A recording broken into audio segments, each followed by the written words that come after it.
and welcome to another episode of the University Duel Podcast, where we talk about university life and more. And today I have with me Doing. Tell me a little bit about yourself. What do you do?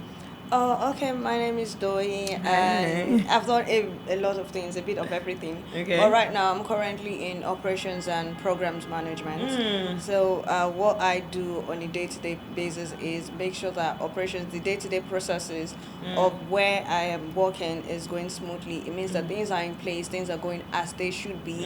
And sometimes this can involve team management. Yes, absolutely. You're collaborating with team members. You're trying to see that you're doing their tasks efficiently.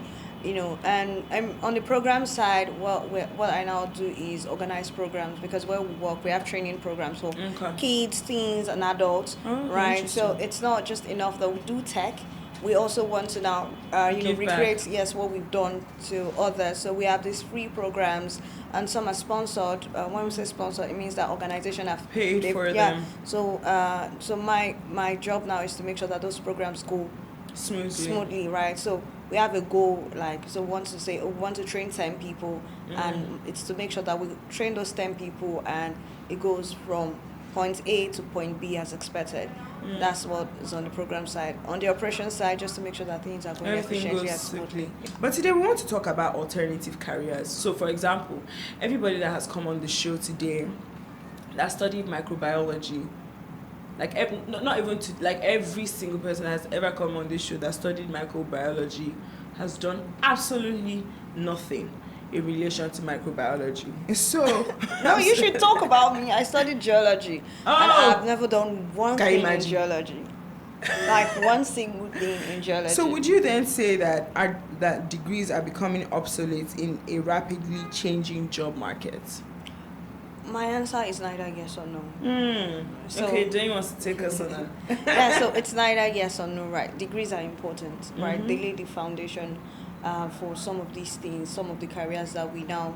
Sometimes you do not use exactly what you've learned in school. I said I'm a graduate of geology, right? But what I've been able to pick up in school is how to interact with people, how to collaborate.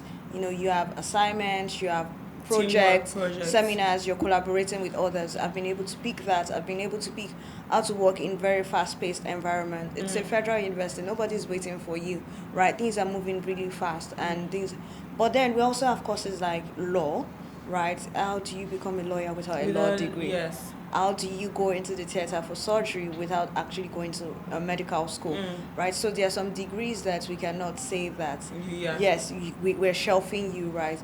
Even in geology, right, we have people that you can't go to a mine if you're not a mining engineer, right? Because there are processes there. But for alternative careers, right, I think this now has to do with, technology, right? Technology has come, right? And degrees are totally unnecessary. Not totally unnecessary, but they've kind of, made... When you're interviewing a software developer, you don't want to say, what school did you finish from? What did you study in school? It's how many years have you been coding for? How long have you, what stack do you use? Yes. How good can you code, right? And you don't need to learn that in school. Yes, you can. People take short courses. Small in ALX is doing this program, 6 months. You register into ALX, you learn how to do software development in 6 months, 1 year. You're done. You don't have to pay through your nose. You don't have to sit down, run to class, say, it's 8 a.m. I'm running, right? It's you learn at your pace, but it's also, and I think these are the things that I think the whole, alternative career thing is coming from a shift in, technology advancements and the economies of the world, right? Absolutely. Yeah. So, we have more demand for these certain skills, and people are always going to gravitate towards where there is demand and there is money. Absolutely. Because there's no reason why you're in school and you've been told that petroleum engineering is the best thing to do in Nigeria. But then you're seeing software developers and they're working remotely, they're earning in dollars, right? And they do not need to go to the field, right? People are going to gravitate towards these things. They're always going to say, I should be here. Yeah. And these things, they're not easy, right? I would want to say they are not easy, but you're not confined to the four walls of the university. Okay, I like that foundation that you have said, but I want us to go a little slightly off tangent, but still kind of in the same direction, even though that's like it's something this way. Okay. Anyhow, I was having a conversation earlier today with somebody, and we were just talking about the education system in Nigeria and about how universities aren't even gone to for their actual purpose. So universities are for scholarship. And so in other countries, by the time you're, like in America now, what they will probably ask for first is your GED. So that's your SSCE. Because by the time you're done with high school, there's a quality of learning that you have experienced and a lot of things that you have learned. And then you know what, I don't want to be a lawyer, a doctor, or anything overly technical. I want to go into woodwork. I want to actually, in fact, I want to be a mechanic.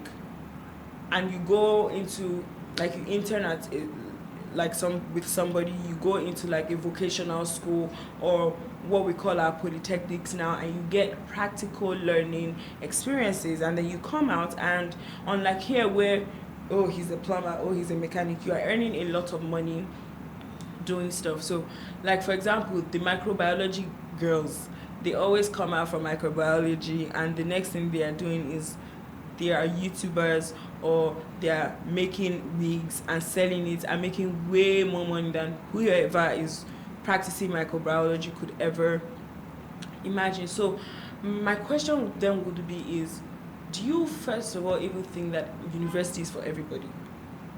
Okay, so university is not for everybody, right?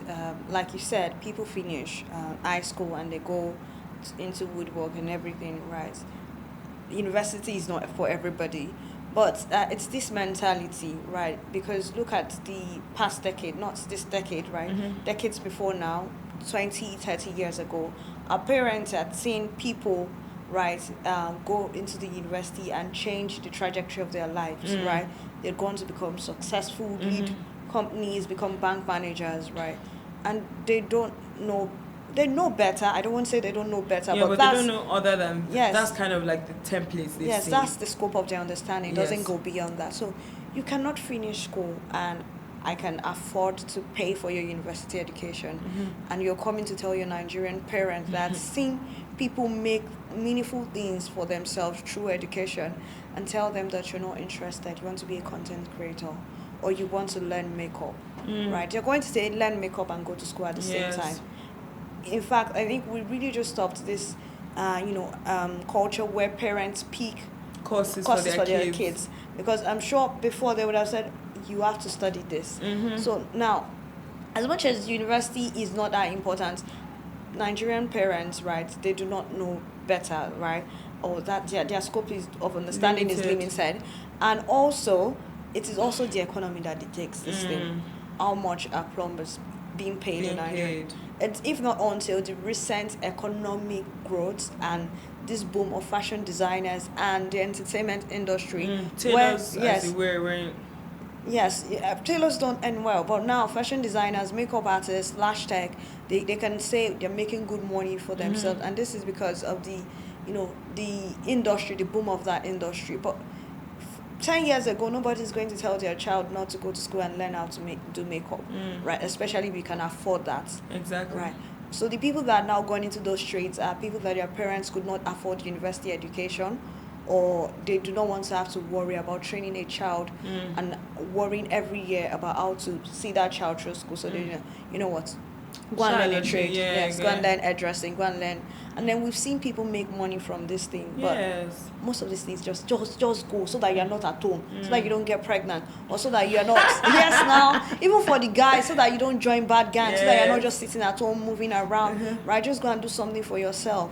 And so, truthfully, some of those parents, they're not expecting, this is not a good thing to say, but they're just sending their child so that you do something. It's not like they're expecting to amount to much, right?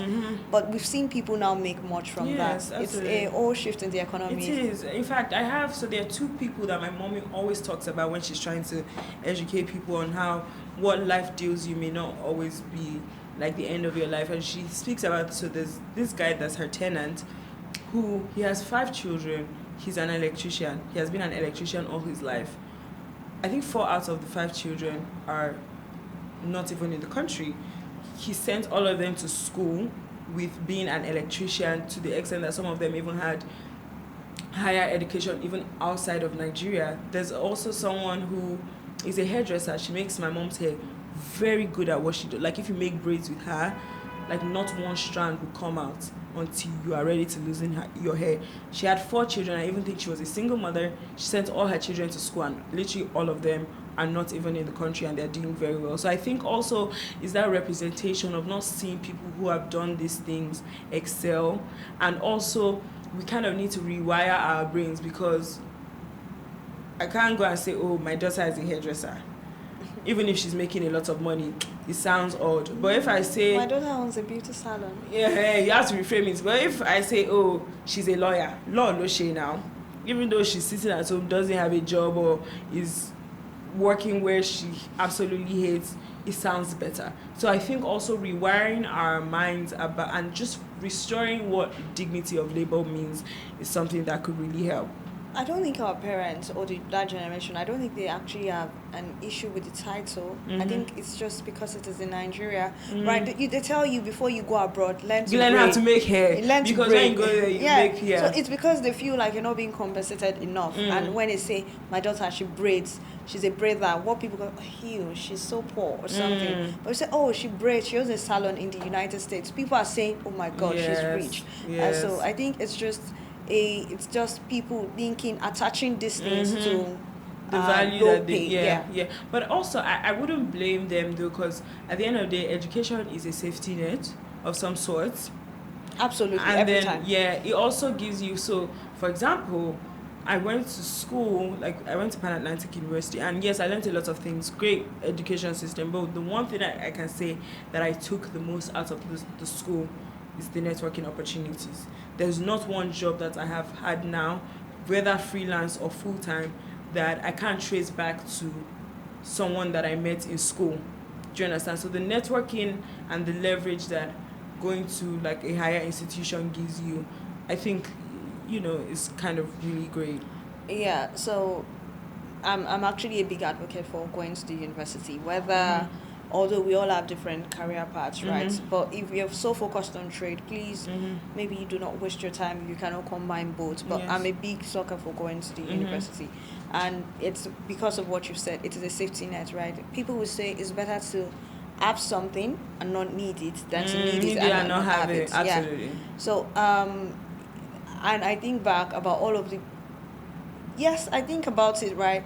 There are things that I talk about, and it's, oh, you attended UI too, oh my God. And that's how a relationship has been formed. Yes, and then it just goes from easily. there. Right, people want a connection, and sometimes school gives that, common ground for people.